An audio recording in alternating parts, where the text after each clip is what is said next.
She invited everyone to Thanksgiving dinner, except me, her father. There isn't enough room. We invited my husband's parents, my daughter said. I just smiled and said, "Okay, enjoy yourselves." But when they sat down at the table in the house I bought with all my savings, I knocked on the door. They yelled, "We told you there's no room. Go away." But then the most honored guest approached them, and after his words, they both fell to their knees. You won't believe what happened next. Listen to the end. Before we continue, please subscribe to the channel and write in the comments what time it is where you are now. The phone rang 3 times before Sarah picked up. I'd been staring at the wrapped presents on my coffee table. Construction set for Lucas, hardcover books for Emma, rehearsing what I'd say about Thanksgiving. "Hi, sweetheart. Just wanted to check in about next week. What time works for you?" Her voice came through flat, stripped of warmth. "We're managing, Dad. Pretty busy." I shifted the phone. I was thinking I'd arrive around 4. I can bring that apple pie if the kids want it. Silence stretched. I heard her breathing, something clattering in the background. Then she spoke. "Actually, about Thanksgiving. We don't have room at the table this year. Michael's parents are coming. Kimberly and Charles. You're not invited." The words hit like cold water. I stood, walked to the window, saw my reflection staring back with an expression I didn't recognize. "You're joking." "I'm not joking." My hand tightened around the phone. Outside, traffic moved through Midtown Atlanta like nothing had changed. "Sarah, I'm your father. I know who you are." Her tone carried something I'd never heard before. Indifference. "Kimberly and Charles are family too. We have limited seating." Limited seating. In the house I'd bought them. $340,000? 2 years of retirement savings, every penny I'd set aside. I wanted to say that. But something in her voice told me she already knew, and it didn't matter. "I see." I kept my voice level. "Understood. Enjoy your dinner, Sarah." I heard her inhale, preparing some response. I didn't wait. "Tell Emma and Lucas their grandpa loves them." I ended the call. The phone felt heavy in my hand. I set it beside the wrapped presents, and the contrast struck me. Bright paper with cartoon characters, next to a device that had just delivered rejection. The apartment was quiet. I'd lived here 8 years since downsizing after Margaret died. 2 bedrooms, decent neighborhood, nothing fancy but mine. Or it had been before I emptied my accounts for that Buckhead house with 6 bedrooms and a 3-car garage. I walked to the kitchen drawer where I kept important documents, bank statements, insurance papers, and underneath, the house purchase receipt, $340,000. I'd signed those papers 2 years ago, watched Sarah cry with joy, watched Michael promise I'd always be welcome. Always be welcome. I spread the documents across my table. The mortgage company logo, the Buckhead address, payment breakdown, my signature at the bottom, slightly shaky because I'd been up since 4 that morning working a double shift. Regular firefighter hours plus evening safety inspector at the warehouse. I'd worked both jobs for 3 years after Margaret passed, not because I needed to, but because Sarah did. $45,000 in university debt that I cleared, year by year, shift by shift. The phone sat silent. It wouldn't ring tonight. Sarah wouldn't call back to apologize, to say she'd made a mistake. This wasn't a misunderstanding. This was a decision. I picked up the receipt again, ran my finger along the total. Most people my age had retirement plans, travel funds, emergency cushions. I had this apartment and a pension covering basics. I'd given everything else so Sarah could live in a neighborhood where people wouldn't ask uncomfortable questions about her background, where she could host parties without explaining her father used to pull people from burning buildings. The gifts sat in their bright wrapping. Lucas would turn 7 in March. Emma just turned 8 in September. Good kids, smart kids. Emma read above her grade level. Lucas could build anything, blocks, circuits, models. They called me Grandpa with genuine affection, at least they had 6 weeks ago, maybe 7. Sarah had started spacing out visits, finding reasons weekends didn't work. Holidays were complicated. Now I understood why. I looked at my reflection in the darkened window. 62. Gray hair cut military short from habit. Lines around my eyes from years of smoke and sun. I looked like what I was, a working man who'd spent his life keeping people safe, teaching younger firefighters how to stay alive. I'd never been ashamed of that. Never thought my daughter would be either. But somewhere between the wedding and the house purchase, between Kimberly's arrival and Michael's jokes about my pension, Sarah had learned to be embarrassed. Learned that a father who'd worked 2 jobs to pay her debts wasn't the kind you displayed at Thanksgiving when the in-laws visited. The receipt crinkled as I folded it. I put the documents back, closed the drawer firmly. The wrapped presents remained on the coffee table, cheerful and absurd. I'd spent 2 weeks finding the right construction set, the right books. Imagine Lucas's face lighting up, Emma diving into the first chapter. Now those gifts would sit here, unclaimed. I sat down in my armchair, the same spot where I'd started this evening, full of plans. City lights outside cast shadows across the floor. Somewhere in Buckhead, in that 6-bedroom house I'd purchased, Sarah was probably explaining to Michael why she'd had to make that call. Probably telling him it went fine, that I'd understood, that there hadn't been any drama. She was right about that much. There hadn't been drama. I'd kept my dignity, kept my voice steady, ended the call cleanly. What I hadn't done was accepted. I sat there as evening deepened tonight, as traffic sounds faded, as the world moved on without knowing James Washington had just been erased from his daughter's life. The phone never rang. The gifts never moved. And somewhere deep in my chest, something shifted. Not breaking, but hardening. The documents stayed spread across the table where I'd left them. I couldn't look away. $340,000, reduced to paper and signatures. My dinner sat cold on the kitchen counter, abandoned when I'd decided to call Sarah. That felt like years ago now. Margaret died 5 years back. Cancer, fast and merciless. I'd held her hand in hospice while she made me promise I'd take care of Sarah, help her finish university, build the life Margaret had always wanted for her. I'd meant that promise. Sarah's final year cost $45,000 I didn't have. I took the evening safety inspector job 3 months after the funeral. 8 hours at the fire station, 4 more at the warehouse. 5 hours of sleep a night for 3 years. She graduated with honors. Hugged me afterward. Said she couldn't have done it without me. 2 years ago, she met Michael, investment banker, family money, private school Polish. He'd cataloged my apartment during dinner, worn furniture, outdated kitchen, fire department certificates. Polite enough, but his questions about firefighting felt like research, not interest. The wedding happened in 6 months. Sarah became Washington Miller. Kimberly introduced me at the reception with a smile that didn't reach her eyes. This is James, Sarah's father, the man who used to put out fires. Blue-collar work, you know. Michael comes from a business family. 3 months later, Sarah called about house hunting in Buckhead. They were short on the down payment. Michael's trust fund wouldn't vest for 2 years. They needed help, just this once. She'd pay me back once his promotions kicked in. I'd transferred everything. $340,000 from my retirement accounts.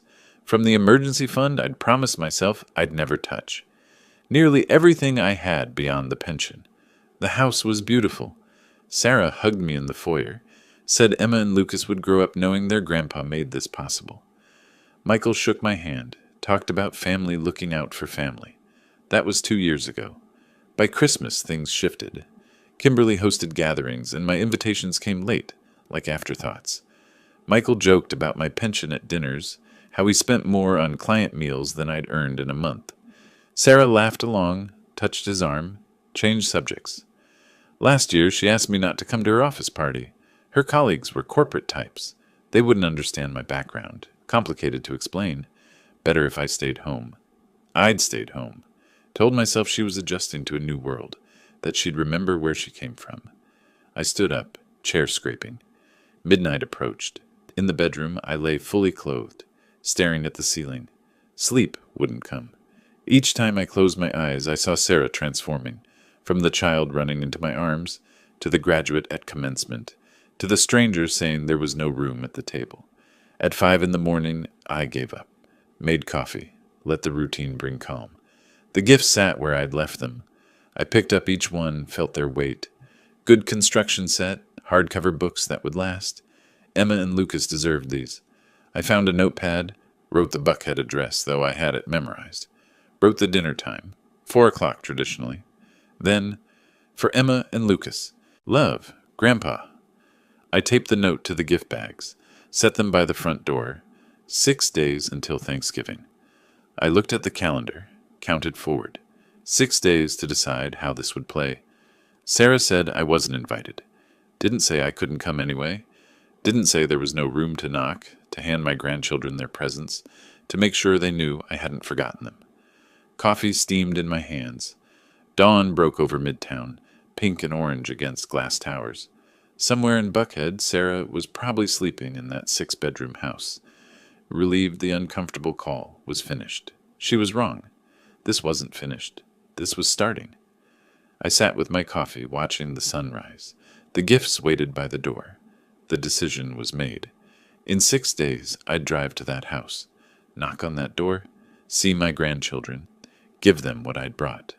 Sarah could explain to her in-laws why an uninvited guest showed up, could explain to Michael why her father hadn't simply accepted exclusion, could explain to Emma and Lucas why Grandpa wasn't allowed at dinner, or she could open the door and let me in. Either way, I was going. The days would pass, walks, groceries, news, routines, but my mind would be on that moment, that Thursday afternoon, that doorbell ringing in Buckhead. I'd worked double shifts for 3 years to put Sarah through school, emptied my retirement for her house, given everything to make sure my daughter succeeded. Now I'd give her one more thing, a choice. Turn me away in front of her children and live with what that taught them. Or remember that before she was Washington Miller, before Buckhead, before Kimberly and Charles, she was Sarah Washington, raised in a 2-bedroom apartment by a father who never stopped fighting for her. The coffee cooled, the sun climbed, and I sat there counting down to Thanksgiving, knowing something had changed during that sleepless night. Sarah thought she'd made me disappear with a phone call. 6 more days until she learned differently. The 6 days between that decision and Thanksgiving passed slowly. I went through my routine, morning walks, grocery shopping, watching the news.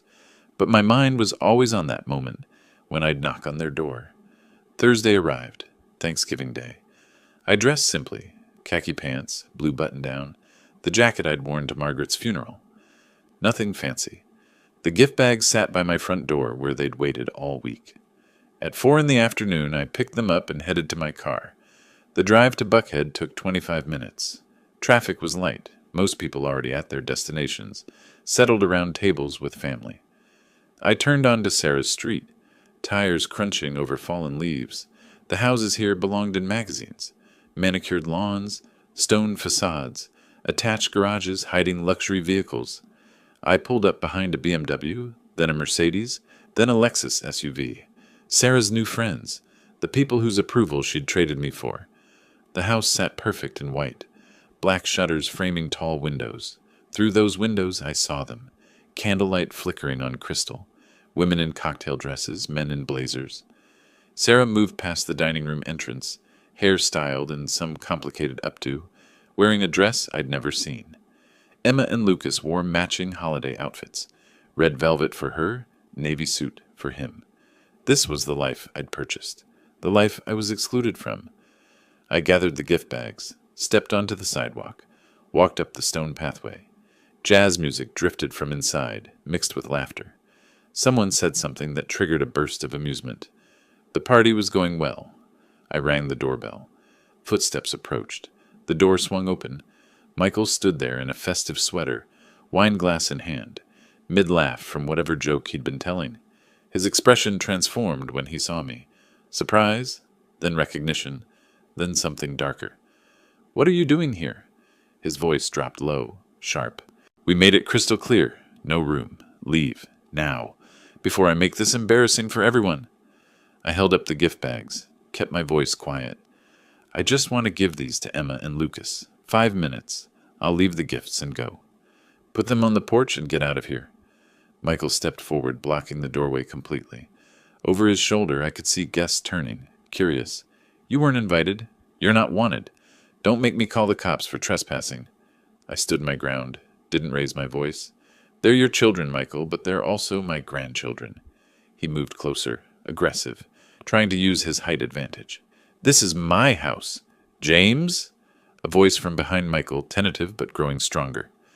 "James Washington?" A man pushed past Michael onto the porch. Tall, silver hair, expensive suit, 60s, maybe late 50s. He stared at my face like he was seeing something impossible. It can't be. His eyes scanned my features. Older now, gray instead of brown, lines instead of smooth skin. But something clicked. My God, it is you! He stepped forward, grabbed my shoulders. I looked at him, really looked. Something familiar in the eyes, the shape of his jaw. A memory surfaced, younger face, smoke-stained, coughing violently, carried over my shoulder down a metal staircase that was buckling under us. Thomas? The name came back. Thomas Bradford? 25 years! He pulled me into an embrace, the kind men give when they mean it. I looked for you. Tried to find you to thank you properly. Department said you'd moved divisions.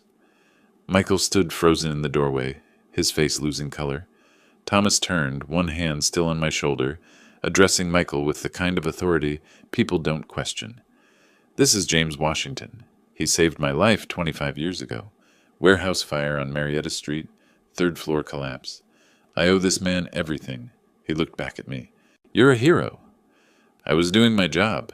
I kept my voice steady, though seeing Thomas alive and healthy after all these years stirred something I'd forgotten, the reason I'd become a firefighter in the first place. Thomas studied the scene, me on the porch with gift bags, Michael blocking the door, the tension crackling between us. His expression shifted, executive instincts engaging. He looked at Michael. Wait, this is your father-in-law, correct? Sarah's father? Michael's mouth opened, closed, opened again. It's complicated, Mr. Bradford. Family dynamics. You know how it is. There was a miscommunication about dinner arrangements. Miscommunication. Thomas's voice went flat. He looked at the gift bags in my hands, at me standing outside, at Michael positioned like a guard refusing entry. On Thanksgiving Day, silence stretched. Inside, guests had stopped pretending not to watch. They crowded closer to the windows, faces pressed against glass, wine glasses forgotten. Thomas's posture straightened. When he spoke again, his voice carried the weight of someone used to making decisions that stuck. Let me be clear. I don't tolerate disrespect toward service veterans. James Washington ran into a burning building when others ran out. He carried me down 3 flights while the ceiling collapsed around us. He paused, letting that sink in. And you left him standing on the porch on Thanksgiving. Mr. Bradford, it's not... I've been regional director for 3 weeks. This is my first executive decision in Atlanta. Thomas looked directly at Michael, and I saw something in his expression that made me step back instinctively. Professional coldness that contrasted sharply with the warmth he'd shown me seconds before. You're fired, Michael. Consider it effective immediately. Don't report to the office tomorrow. You'll receive termination papers by mail. Michael's face drained of all color as he understood exactly who stood before him and what that meant. Michael's knees buckled. He dropped, actually fell forward, hands grasping at Thomas's pant leg. Mr. Bradford, please! His voice cracked, desperate. I have a mortgage, $2,400 a month. I have children. This was a misunderstanding. I didn't mean any disrespect. The kitchen door swung open. Sarah rushed out, apron over her dress, face pale. She saw me, saw Thomas, saw Michael on his knees. Her wine glass slipped from her fingers, shattering on the hardwood. Dad? What's happening? Why is... Your father wasn't invited to Thanksgiving dinner. Thomas's voice cut through her words. In the house he's standing outside of, carrying gifts for his grandchildren. Sarah's mouth opened, but no sound came. Her eyes darted between Michael, Thomas, me. Calculation happening behind her expression, trying to find the explanation that would fix this, the words that would make it okay. Now wait just a minute, another voice, shrill and indignant. Kimberly pushed through the crowd of guests, her diamond necklace catching the light. You can't fire someone over a family dinner. My son is an excellent employee. This is personal. This is... Thomas turned to her, and the look he gave could have frozen water. Ma'am, I can fire anyone who demonstrates character unfit for representing our company. Your son just demonstrated his character perfectly. He turned away, dismissing her completely. Michael was crying now, still on his knees, words tumbling out incoherently. The man who'd stood in the doorway minutes ago radiating aggression and control had disappeared, replaced by someone begging, grasping, breaking apart in real time. I stood there, gift bag still in my hands, watching something I hadn't planned, hadn't wanted. This wasn't why I'd come. I'd come to see Emma and Lucas, to let them know I hadn't forgotten them. Not this. Not this public destruction. But I couldn't stop it either. Thomas extended his hand to me. Come inside, please. Join us. You saved my life. Least I can do is share a Thanksgiving meal. I shook my head gently, took a small step backward. That's kind of you, Thomas. But I should go. Are you certain? Something in his expression told me he understood more than he was saying, that he recognized the situation was more complicated than he'd initially grasped. I'm certain. I looked past him into the house. Emma and Lucas stood in the living room doorway, eyes wide, not understanding what the adults were doing, but knowing something bad was happening, something that involved their grandfather, the man they hadn't seen in weeks. I stepped forward just inside the threshold, set the gift bags carefully on the console table beside expensive coats that cost more than my monthly pension, knelt down, feeling my knees protest, and opened my arms. They ran to me, small bodies colliding with mine, Emma's arms around my neck, Lucas gripping my jacket. I held them close, breathed in their shampoo smell, same brand Margaret used to buy, something with apples. These are for you, I said quietly, directly into their ears so only they could hear. Remember, Grandpa loves you very much, always? Why are you leaving? Emma's voice small and confused. Why can't you stay for dinner? I touched her cheek, then Lucas's. I have to go, sweetheart, but you'll see me again, I promise. Behind me, the chaos continued. Kimberly arguing with Thomas, Michael still on the floor, his father Charles finally stepping forward to help him up, Sarah crying, mascara running down her face, guests whispering, recording this on their phones probably, dinner party entertainment they'd never forget.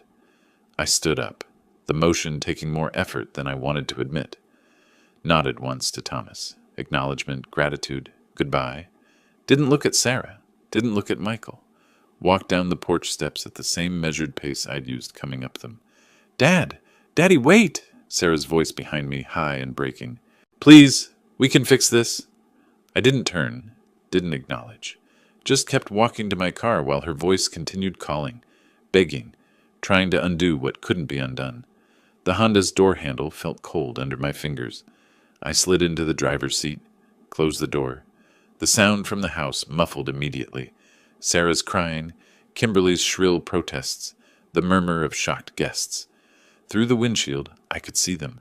Michael being helped to his feet by Charles, his face red and wet. Sarah collapsed against the doorframe, apron strings hanging loose. Guests crowded at the windows, phones out, capturing everything. Thomas standing apart from the chaos. Arms crossed, expression unreadable. I sat there, hands on the steering wheel. Engine still off. Satisfaction tasted bitter in my mouth. This wasn't what I'd wanted. I'd wanted to see my grandchildren, give them their gifts, show them they hadn't been forgotten. Instead, I'd witnessed the destruction of Michael's career, my daughter's social humiliation, a Thanksgiving dinner transformed into a scene guests would talk about for years. But even as I thought that, another part of me, the part that had sat alone in my apartment while Sarah laughed with Kimberly and Charles, the part that had been excluded from my own daughter's life after giving her everything, that part whispered something different. This wasn't enough. They needed to understand not just consequence, but recognition, real recognition of what they'd done, what they'd thrown away, who they'd become. I turned the key. The engine caught. In the rearview mirror, I saw Emma and Lucas pressed against the front window, hands on the glass, watching me leave. I pulled away from the curb slowly, carefully, like a man with nowhere urgent to be. Behind me, the house I'd bought blazed with light and chaos. Ahead, the street stretched empty and quiet. The drive home felt longer than 25 minutes. I drove home that night, satisfaction fading into something heavier. Sleep didn't come easy. When Friday morning arrived, my phone started ringing. I let it ring 3 times before answering. "Dad, please," Sarah's voice shook, raw from crying. "You have to help us. Call Mr. Bradford. Tell him it was a mistake. We can't afford the house without his salary. The mortgage is $2,400 a month." I walked to my window, My reflection stared back, unmoved. I didn't fire Michael, Sarah. I wasn't even supposed to be there. But you know, Mr. Bradford, you can fix this. Her voice broke. We'll lose everything. The kids' school, the neighborhood. Maybe you should have thought about that before deciding I wasn't good enough for your Thanksgiving table. I kept my voice flat. Actions have consequences. Michael's voice in the background. What did he say? Dad, please. Daddy, I'm begging you. I need to go, Sarah. I hung up while she was still talking. She'd called me Daddy. Hadn't used that word in 2 years. The morning stretched quiet. My apartment felt smaller than usual, like the walls were pressing in. Michael on his knees. Sarah collapsed. Emma and Lucas's confused faces. I'd wanted them to understand consequences. Now they did. But was it enough? I pulled a cardboard file box from my closet. Inside lay everything from the house purchase. Bank transfers, mortgage documents, the gift agreement I'd drafted myself. I spread the papers across my dining table, found the paragraph I'd handwritten at the bottom. This gift is provided to support our family and maintain the close family bonds that have always defined us. My handwriting, slightly shaky from exhaustion, but sincere. Close family bonds. They'd excluded me from Thanksgiving in the house I'd bought with every penny of my retirement. I found my old address book, flipped to A. Robert Anderson's entry showed 3 crossed-out numbers. I tried the most recent. Anderson Legal Services. Robert Anderson, please. James Washington. I worked with him on arson investigations. One moment. Hold music played. I waited. James Washington? Robert's voice came through warm, surprised. It's been 7 years. I retired in 2018. I need legal advice about a property gift. Family matter. Keys clicked. I have an opening this afternoon at 2. I'll be there. Robert's office occupied the 3rd floor near 5 Points. I arrived early with the file box, sat reading old magazines. When called, I followed his secretary down a hallway, lined with law degrees. Robert stood, extended his hand. Silver hair where there'd been brown, reading glasses that were new. Good to see you, James. Coffee? Please. He poured while I settled in. The coffee was better than expected. Tell me what's happening. I told him everything. Margaret's death, Sarah's education debt, double shifts, the wedding, the house purchase, Thanksgiving exclusion, Michael's hostility, Thomas Bradford's unexpected appearance, and the firing. Robert listened, taking notes. When I finished, he sat back. That's quite a week. It's not over. That's why I'm here. What are you looking for? I gestured to the box. The house. I gave them $340,000. Sarah promised to pay me back. That never happened. Instead, they started treating me like an embarrassment. Robert leaned forward. The gift? Did you document it? Everything's in the box. May I? He pulled on reading glasses, sorted through papers, found the gift agreement, studied it. His eyes stopped on the handwritten paragraph. Read it twice. Looked up. Did you write this section yourself? About maintaining family bonds? I did. I wanted them to understand it wasn't just money. His expression shifted. James, under Georgia law, gifts with explicit conditions can be challenged if those conditions are violated. I didn't know that when I wrote it. He turned to his computer, pulled up a legal database. Pages scrolled. He clicked, read, nodded. This changes everything. He looked over his glasses. This language, support our family and maintain close family bonds. That's conditional. The Thanksgiving exclusion could be interpreted as material breach. Meaning what? Meaning we have grounds to challenge the gift. We could demand compensation, potentially seek return of property, or significant value. He leaned back. We could file for half the house's value, $170,000, or request 50% ownership. Either option is defensible. I sat with that. Half the house I'd paid for entirely. I don't want to destroy them, I said carefully. I just want recognition, respect, acknowledgement of what I gave. Robert's expression softened. Sometimes the best way to get recognitions is through leverage. File the claim, create legal pressure. They'll understand quickly what they threw away, then negotiate from strength. And if they can't pay, then they lose the house, or give you half ownership, or come to the table ready to truly appreciate what you did. He paused. I've seen many family disputes. The ones where people learn genuine lessons are the ones with real consequences, not accidents like the firing. Real, intentional accountability. I looked at the papers on his desk. The gift agreement with my shaky handwriting. Bank transfers showing $340,000 moving from my accounts to theirs. Years of my life converted to numbers. Robert was explaining options, court challenges, negotiation leverage, settlement possibilities, but I'd already decided they needed to learn.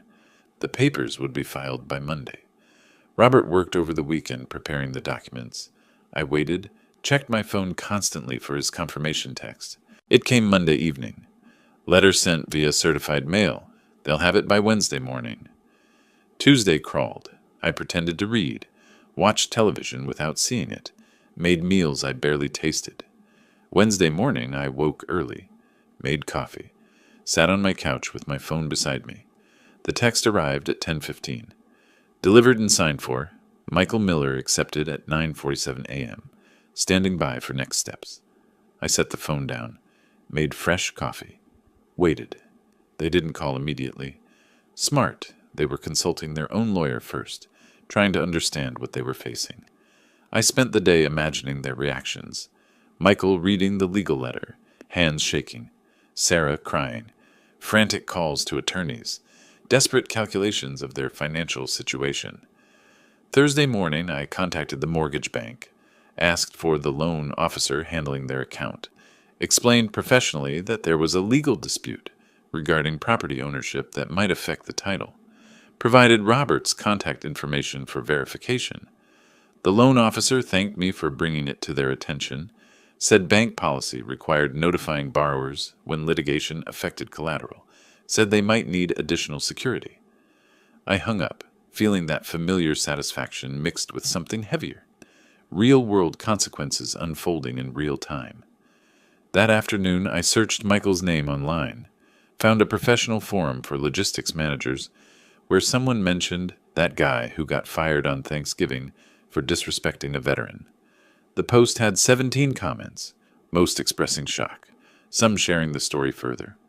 Michael's LinkedIn showed recent activity, connections with recruiters, inquiries at various companies, but no announcements of new employment. His reputation was damaged. The story had spread through Atlanta's professional community like smoke through a building. My phone rang at 4:30, Sarah's number. I let it ring 4 times before answering. "Dad?" Her voice was wrecked, barely recognizable. "The bank called. They want proof we can cover the mortgage despite Michael's unemployment. They're talking about calling the full loan due. We can't come up with that money." I walked to my window, looked out at the city. "Sarah, this isn't about the house. This is about respect." "I know," she was sobbing now. "I know I was wrong. I was terrible. Just please stop this.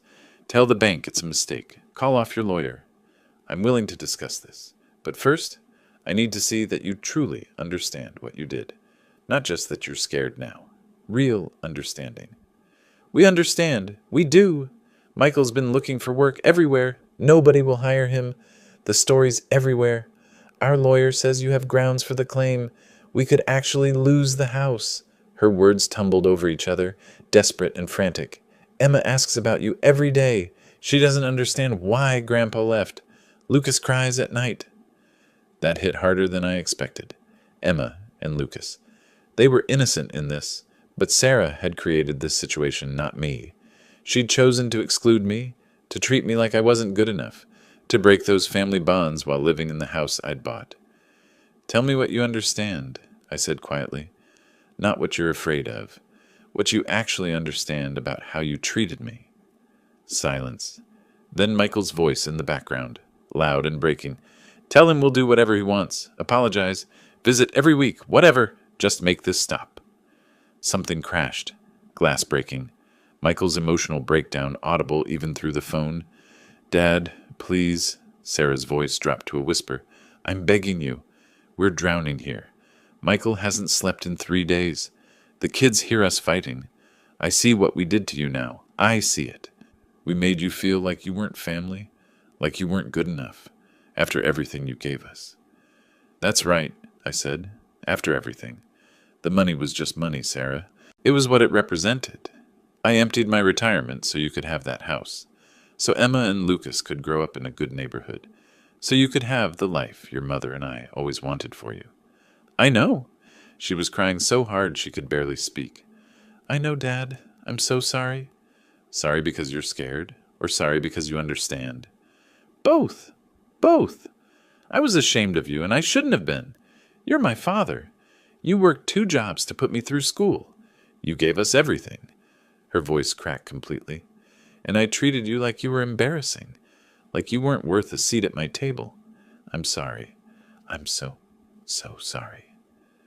I stood there, phone pressed to my ear, listening to my daughter break down.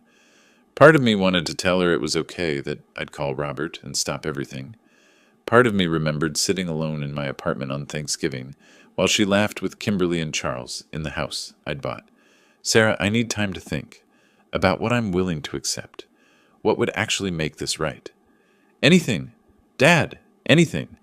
I'll contact you when I'm ready to discuss terms. But Dad, the bank... I hung up while she was mid-sentence. The silence afterward felt heavier than I expected. I sat down on my couch, phone still in my hand. Outside, the city moved on. Cars passed, people walked dogs. Life continued normally for everyone except the family in that Buckhead house, who'd learned that actions have consequences, that respect can't be taken for granted, that family bonds matter. They were learning, but I hadn't decided yet if the lesson was complete. I didn't call Sarah back for 3 days. Let them sit with uncertainty, wonder what I'd demand. Meanwhile, their situation deteriorated further. Monday morning, I received an email from Robert. Attachment: legal response filed by Sarah and Michael's attorney. I read it at my kitchen table over coffee that had gone cold. Their strategy was clear. Claim the gift was unconditional. Gather witnesses to testify I gave the money freely. Paint me as a vindictive old man weaponizing a family disagreement. Their lawyer was Marcus Webb from Preston and Associates. Expensive firm, $3.50 an hour according to Robert. They're fighting, I said when I called Robert back. Expected. Webb's good, but he's working with bad facts. Robert sounded confident.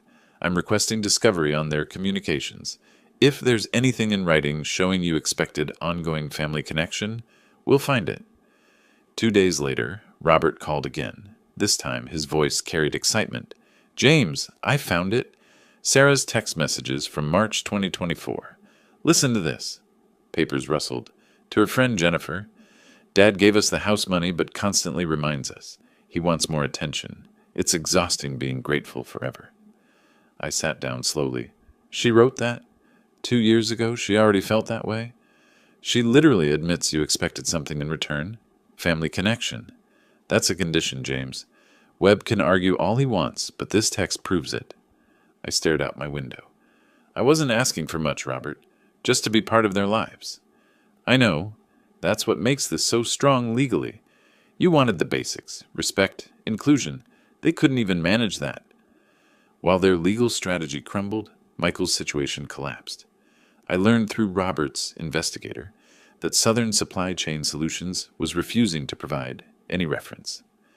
The termination circumstances, disrespecting a veteran, firing witnessed by dinner guests, made him radioactive in Atlanta's logistics community. He'd been job hunting for 2 weeks. Nothing comparable materialized. Finally, desperate, he took a position at a distribution warehouse. $18 an hour. Loading boxes. The investigator sent photos. Michael in work boots and safety vest, scanning packages on a dock, surrounded by workers half his age. $78,000 a year to $18 an hour. The math was devastating. Robert's update came via email with attachments I didn't want to see but needed to understand. Bank statements showing their account at $847. Mortgage statement with red stamp. Late payment. December's payment missed. Late fees accumulating daily. Sarah had called Kimberly begging for help. The investigator had a source, probably someone in their social circle who'd witnessed the call. Kimberly refused, said they'd already spent $3,500 on Marcus Webb, that if James was being unreasonable, that wasn't their problem. We warned you about marrying beneath our standards, Kimberly had said, according to the source. The irony wasn't lost on me. I was beneath their standards, the man who'd given them everything. That evening, Robert called with the final piece. Court date set. Preliminary hearing, December 12th. Judge Patricia Thornton presiding. She's fair, experienced, no nonsense. 2 days, I said. Come to my office Thursday morning. We'll prepare. 3 hours minimum. I want you ready for anything Webb might try. I'll be there. After hanging up, I walked to my wall calendar, found December 12th, marked it with red pen. The endgame was approaching. I thought about Emma asking why Mommy cried all the time, about Lucas saying Grandpa James wasn't mean, he'd given him the Lego set. The investigator's report included that detail. Children confused, hearing their parents fight about money and Grandpa, not understanding the adult complexities that had brought their world crashing down. They were innocent. They'd done nothing wrong. But they were learning anyway that choices have consequences, that respect matters, that you can't just erase people who love you because they don't fit your new image. Sarah had written that being grateful was exhausting. I'd read that text 5 times, each reading cutting deeper. She'd received $340,000, my entire retirement, and her primary emotion was exhaustion at having to acknowledge it. Not gratitude, not appreciation, exhaustion. That text message would be Exhibit C in court. Right after the gift document and Thomas Bradford's statement, 3 pieces of evidence that would speak louder than any argument Marcus Webb could construct. I made dinner, pasta, simple, eating alone as I had for years. The apartment was quiet. Outside, Atlanta moved through its December evening. Christmas lights appeared on buildings. Families prepared for holidays. Normal life continuing. While somewhere in Buckhead, Sarah and Michael sat surrounded by bills they couldn't pay, watching their life disintegrate. I'd done that. Not accidentally, like Thomas firing Michael. Intentionally. With legal precision and calculated pressure. The satisfaction I'd felt after Thanksgiving had evolved into something more complex. This wasn't about revenge anymore. It was about teaching a lesson that apparently couldn't be learned any other way. Sometimes people only understand value when it's taken away. Sometimes respect only comes after loss. Thursday, I met with Robert for 3 hours, reviewing every document, every piece of evidence. He walked me through courtroom procedure, what to expect, how to respond. Friday morning came cold and clear. I stood before my bathroom mirror, adjusting my tie. Navy blue, slightly worn but clean and pressed. The suit was my best, outdated cut, but what I had. I looked at my reflection. 62 years old, a father about to face his daughter in court. The weight settled heavy, but I didn't waver. Robert met me on the courthouse steps at 8:45. Classical columns, stone building, American flag snapping in December wind. We walked through security, took the elevator to 4th floor family court. Let the evidence speak, Robert said in the hallway. Stay calm. Don't react emotionally. I nodded. Courtroom 4C had wood paneling, the Georgia state seal behind the judge's bench. When I entered, Sarah and Michael were already at the defendant's table with Marcus Webb. Sarah's eyes met mine briefly. She looked exhausted, face pale, eyes red. She looked away first, dabbing at tears. Michael stared straight ahead, hollow-eyed, silent. Judge Patricia Thornton entered at 9 sharp. 60-something, gray hair in a bun, reading glasses on a chain. She moved with the efficiency of someone who'd seen every family dispute imaginable. All rise. We stood. She sat. We sat. Robert presented our evidence methodically, laid the original gift agreement on the table. The judge put on her reading glasses, studied it. Her finger traced my handwriting, the paragraph about family bonds. She read aloud, "This gift is given to support family unity and maintain close family bonds." She looked up at Marcus Webb. "Counselor, that language seems quite explicit to me." Webb stood, adjusted his expensive suit. "Your Honor, this is vague familial language, not a legal condition. All parents hope to remain close to their children." "Counselor," Judge Thornton's voice cut sharp, "when a father gives his entire savings and writes about maintaining family bonds, then that daughter excludes him from Thanksgiving dinner. That's breach." Robert presented the text message next, blown-up poster size. Sarah's words to her friend Jennifer, dated March 24. Judge Thornton read it twice, looked at Sarah. Sarah was crying openly now. Then Thomas Bradford's statement. 2 pages, notarized. Robert read key sections. I witnessed Mr. Washington being turned away at the door of the residence he had purchased for them. He was told there was no room at the Thanksgiving table. Judge Thornton removed her glasses, looked directly at Sarah and Michael. I'm ordering a property appraisal within 30 days. Mr. Washington is entitled to compensation of $170,000 or 50% ownership. The defendants violated the clearly stated gift conditions. The evidence is unambiguous. Michael spoke, voice hoarse. Your Honor, we have children. We can't afford... Judge Thornton raised her hand, silencing him. You should have considered your children before excluding their grandfather. Financial consequences follow poor decisions. Court adjourned. The gavel came down. Final. Legal validation of everything I'd known. In the hallway, Kimberly intercepted me. Designer suit, fury radiating. You're destroying them. Her voice rose, drawing attention. She's your daughter. You're taking her house because of one dinner? I stood still. Let her finish.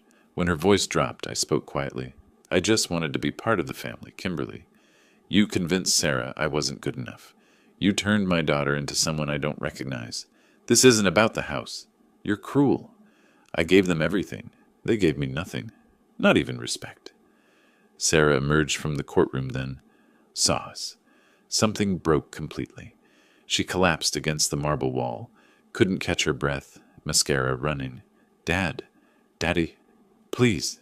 The kids. She couldn't complete the sentence. Just crying, echoing in the hallway. Michael stood beside her awkwardly, not knowing how to fix what he'd helped break. I looked at my daughter, saw the child who'd run into my arms, the young woman at her mother's funeral, the graduate at commencement, all still there, underneath the person ashamed of me. But I turned away, from Kimberly mid-accusation, from Sarah's sobbing. I'd said what needed saying. Robert walked beside me to the elevator. Behind us, Kimberly's voice called something else. I didn't turn back. The elevator doors closed, and we descended in silence. Outside in December, sunlight, Robert spoke. That was harder than I expected. Yes. We stood on the courthouse steps. The flag still snapped in the wind. They'll want to settle, Robert said. Webb will call by Monday. They can't pay $170,000. They can't afford half ownership. They'll come to the table. And then what? That's up to you, James. You've won. The question now is what winning looks like. I nodded. We shook hands. He went back inside. I walked to my car 3 blocks away. The drive home took 20 minutes. I listened to the radio without hearing it. When I reached my apartment, I sat in the car for a while, engine off. I'd won. The judge ruled in my favor. Evidence validated every claim. They'd learn respect now, understand value, recognize what they'd thrown away. But sitting there in my car, staring at my apartment building, all I felt was tired. The weekend after the hearing passed in strange quiet. No calls from Sarah, just silence and the knowledge that somewhere in Buckhead, my daughter and her husband were facing impossible mathematics. Robert called Monday morning. Marcus Webb reached out. They want settlement negotiations. Banks threatening foreclosure. They can't raise the money, he paused. But what do you actually want? To take the house? Destroy them? Because legally, we've won. The question now is what winning means to you. I told him I'd think about it. Spent Monday walking Piedmont Park against December cold. Wednesday evening, my doorbell rang. Sarah stood in the hallway. She looked terrible. Thinner, dark circles, hair pulled back carelessly. Jeans and old sweater instead of usual polish. Dad, can we talk, please? I need to say some things. I need you to know I finally understand. I stepped aside. We sat in my living room. Her on the couch edge, hands clasped white-knuckled. Me in my armchair. Long silence. I was a terrible daughter. The words came rough. After you bought us the house, I told myself we deserved this upscale life, and you were a reminder of where I came from. Working-class Atlanta. Firefighter's kid. She looked down. Kimberly kept saying things. Your father. The laborer. Manual work? How quaint. And I started believing it mattered. I was ashamed of you. Ashamed of the man who gave me everything. Her voice broke, but she pushed through. I convinced myself being grateful was exhausting. That you expected too much. But you just wanted to be part of our lives. To see Emma and Lucas. And I couldn't even give you 2 hours on Thanksgiving. She wiped her eyes. Michael got a new job. $52,000 at a small supply company. Combined with my salary, we make $107,000. The mortgage is $2,400 monthly. We're 2 months behind. The bank wants $4,800 plus penalties. Your claim is $170,000. We have $847. You're losing the house regardless? Yes. Even if you dropped your claim tomorrow, the numbers don't work. She looked up. I came to tell you, I'm sorry. Really sorry. Not because I'm scared. Consequences are happening anyway. I'm sorry because I finally understand what I threw away. She leaned forward. You didn't give me money, Dad. You gave me your life. Every double shift was hours you didn't sleep. Every fire you entered was a risk. All so I could have opportunities you never had. And I treated it like nothing. I looked at my daughter, the child I'd raised alone, the teenager who'd cried in my arms, the young woman I'd worked myself to exhaustion for. Sarah, I didn't give you money for gratitude. I gave it because I loved you. I kept my voice level, but all I wanted was to be part of your life, to be grandpa to Emma and Lucas, not to be thanked constantly, just included, valued as family. I know that now. She wiped her face, mascara streaking. Emma asks about you every day. When is Grandpa coming? Can we call Grandpa? Lucas drew you a picture at school, a firefighter. His teacher asked who it was, and he said, my grandpa, who I never see. Her voice broke. How do I explain to them that Mommy pushed you away, that Mommy was ashamed? They're 6 and 8. They just know their grandfather disappeared. You tell them the truth, that you made mistakes, that you're trying to fix them. Can I fix this? Tell me what you need. I'll do anything. I leaned back. I don't know yet, Sarah. I need to think.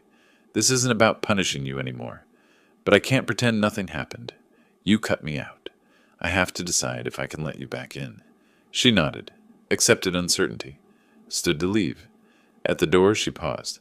I love you, Dad. First time in years. I know, I said. She left. I watched from my window as she walked to her car under streetlights, shoulders curved inward. I stood there after she'd driven away, apartment quiet again. Her words echoed, I finally understand. Maybe she did. The question was whether understanding was enough. I spent 4 days thinking. Walked Piedmont Park every morning, sat with coffee each evening. Friday night, I made my decision. Sunday morning, I called Robert. I want to drop the legal claim, all of it. Silence. Then, you're sure? We won. The house is essentially yours. I'm sure. But I need terms for reconciliation. Real terms, not promises that fade. Tell me what you need. I outlined it carefully. Weekly visits with grandchildren, mandatory.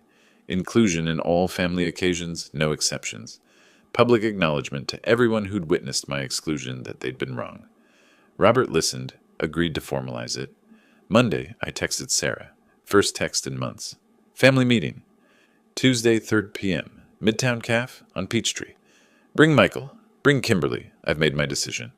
Her response came within 2 minutes. We'll be there. Thank you. Christmas Eve afternoon, I arrived early. Took a corner table. Waited. Sarah, Michael, and Kimberly arrived together, all nervous. Michael wore a cheap suit, his corporate wardrobe gone. Sarah wore a simple dress. Kimberly maintained her designer armor, but looked defensive. Robert came last, sat beside me. Professional support. I unfolded paper with my handwriting. Terms I'd considered carefully. I forgive the debt completely. The $170,000 forgotten. The house stays yours. But here's what I require. Non-negotiable. I see Emma and Lucas every week, minimum 2 hours. I'm invited to all family occasions, no exceptions. And you tell everyone, your friends, Kimberly's circle, anyone who saw how you treated me, that you were wrong. Michael spoke first, voice rough. Done. All of it. No argument. James, I've been working at a warehouse. $18 an hour lifting boxes with kids half my age. I know what struggle is now. I understand the value of real labor. I should have respected what you did from the beginning. I didn't. I'm sorry. Sarah stood, moved around the table, pulled me into a hug. I stiffened instinctively, then slowly accepted it. Her arms tightened. Thank you, Dad. I won't waste this chance. I swear I won't. Kimberly spoke last, words difficult. I was wrong about you, James. I thought success meant corporate titles and country clubs. I didn't value what you really were. A man who sacrificed everything for his daughter. A man of genuine character. I apologize. Not warm, but honest. That mattered. I don't want apologies for show, I said firmly. I want to see it in actions. Consistent actions. Emma and Lucas deserve a grandfather present in their lives. But this relationship is built on respect now. Mutual respect. Not obligation. Not guilt. Respect. They all nodded. Robert produced a formal document. Simple. 1 page. Terms clearly stated. Everyone signed. Legal and binding, but more importantly, a commitment to change. Christmas morning dawned cold and clear. I dressed carefully, gathered gifts I'd bought weeks ago, construction set for Lucas, book collection for Emma, thoughtful items for Sarah and Michael. I drove to Buckhead, the house I'd purchased, returning now as welcomed family instead of excluded parent. The irony wasn't lost on me. The door opened before I reached it. Emma and Lucas burst out into December morning. "Grandpa!" They tackle-hugged me, nearly knocking me backward. I laughed, genuinely laughed for the first time in weeks. Emma grabbed one hand, Lucas the other, pulling me inside with excited chatter. The tree was decorated beautifully. Dinner smells filled the air, turkey, stuffing, all the traditional scents. Michael stood in the kitchen doorway, awkward but sincere. "Thank you for this, James, for the second chance we don't deserve. I'll spend the rest of my life proving worthy of it." Sarah watched from the dining room as I sat on the living room floor with Emma and Lucas, building Legos, reading books, just being present in their lives again. Her eyes were wet, but she was smiling. Real smiling, the kind I hadn't seen in years. Later, in the kitchen, while Michael carved turkey, Sarah spoke quietly beside me. "This isn't me forgetting what happened, Dad. This is me choosing to move forward. But if this relationship fails again, I won't give you another chance to fix it. I won't fail you again. I promise on Emma and Lucas, on everything that matters." The day passed in warmth and normalcy I'd thought lost forever. Emma showed me her art project. Lucas demonstrated his newest Lego creation. We ate dinner together at the table. All of us, no one excluded. Simple moments that meant everything. A week later, I met Thomas Bradford for coffee. 2 old firefighters in a downtown cafe, catching up like the friends we should have been all along. "I heard you settled with your daughter," he said. "Gave up the legal claim entirely. That took real strength, James. More than running into burning buildings ever did." "I didn't want revenge, Tom. I wanted recognition. I wanted my family back on terms of mutual respect." I sipped my coffee. "There's a difference between justice and vengeance. Justice means making things right. Vengeance just destroys. I got what I actually needed. Recognition that I have value, that I matter. The money was never the point." He nodded slowly, understanding in his eyes. Sometimes the hardest fires to put out are the ones in families. No water can reach those. "No," I agreed, "but sometimes truth can, and boundaries, and consequences that teach without destroying completely." I finished my coffee and watched the city through the window. Somewhere across town, Emma was probably showing Sarah the drawing she'd made me last night. A fire truck with Grandpa's truck, written in careful crayon letters. Lucas was probably building something with the construction set, creating elaborate structures that defied physics, but worked in his imagination. Life had given me something better than revenge. It had given me my purpose back, not just as a father, but as a grandfather, as family. The house in Buckhead wasn't mine legally, but the family inside it was, and that had always been what mattered. That had always been the point of everything. The double shifts, the sacrifices, the $340,000, not gratitude, not ownership, just family, just love, just being included in the lives of people who mattered most. I stood, shook Thomas's hand, walked out into December sunlight, drove home to my modest midtown apartment, and for the first time in months, maybe years, I felt at peace. If you like this story, please like this video, subscribe to the channel, and share your impressions of this story in the comments. To listen to the next story, click on the box on the left. Thank you for watching.